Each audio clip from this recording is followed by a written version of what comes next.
तळे बंधारे भरण्यासाठी मुळा कालव्याचे रोटेशन होते। भेंडा बुद्रुक शिवारातील गट नंबर 257 मधील बंधाऱ्यातून शेतकरी अशोकदादा गरड वय वर्ष 55 व अरुण अशोक गरड वय वर्ष 35 यांनी रस्ता खोदून सिमेंट पाईप टाकून ऊसाच्या पिकास पाणी घेतले होते।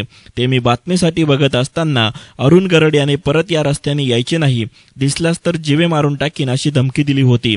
तदनंतर सामंजस्याने प्रश्न मिटावा म्हणून कुकाना येथे काही प्रतिष्ठित व्यक्तींसह चर्चा करत असताना अरुण गरड व अशोक गरड याने कारभारी गरड यांना शिवीगाळी करून लाथाबुक्क्याने मारहाण केली। याबाबत कुकाना आउटपोस्टला वरील दोघांविरुद्ध अदखलपात्र गुन्ह्याची नोंद करण्यात आली आहे।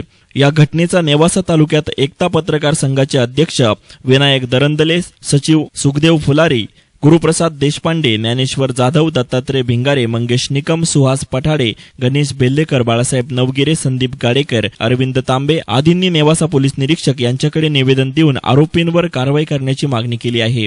Bureau report, S9 media, Nevasa.